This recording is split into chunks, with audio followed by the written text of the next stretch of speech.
Yo, what's the deal? It's your boy Sleepy Brown, man. You are watching B Shine, you know what I'm talking about?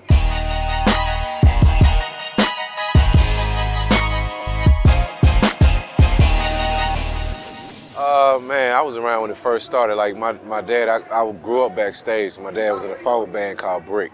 So I remember the first concert when Curtis Blow jumped on stage and did the whole scratching and hip hop thing, man. I was turned out then, so it was a mixture of that and just a mixture of the 70s, you know what I'm saying? I'm a funk baby, so man, I'm about to say, you know, the whole Grandmaster's Flash, Furious 5, watching Curtis Blow, watching Run DMC.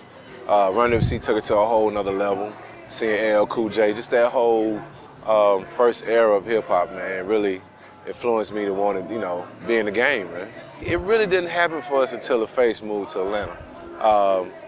And, you know, I was just kind of doing beats by myself in my room, and I really wasn't shopping in it. I was just trying to get my craft together. So when we all linked up and started practicing together, that's when we felt like we got better and better. So it was really when the Face came to Atlanta is when we really, you know.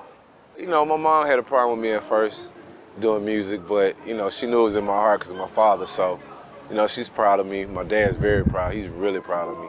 And, you know, it's just, we try to keep this name going, you know, this Brown name.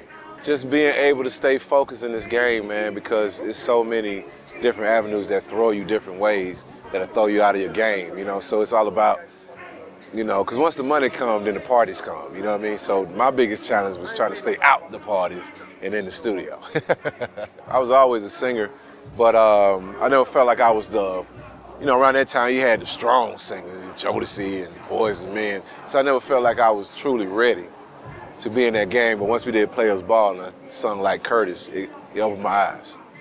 And you know, what really tripped me out is when Curtis Mayfield, we worked on him before he died on his last album, New World Order. And I was in the studio with him and he told me personally, he was like, Sleepy, I like what you're doing, keep it up. Blew my fucking mind. You mean to tell me Curtis Mayfield, the guy that I am, you know, imitating, is telling me to keep doing it? So put Atlanta on the map, you know, bring Outkast out, get him up. All we want to do is just give Atlanta a name, you know what I mean? Because at the time you had Chronic, you had New York on fire, so we wanted to be like LA and New York. We wanted to call out our spots. We wanted to give our city, you know, just make our city happy, man, and give our city, you know, the recognition that it needed and show that, you know, boys from the South can be funky too, you know what I mean? Well, from Atlanta, because you had Houston, you know, he had Ghetto Boys and all that, you know what I'm saying, which was a great influence too. But for Atlanta, we wanted to make sure that we showed Atlanta had a ghetto side.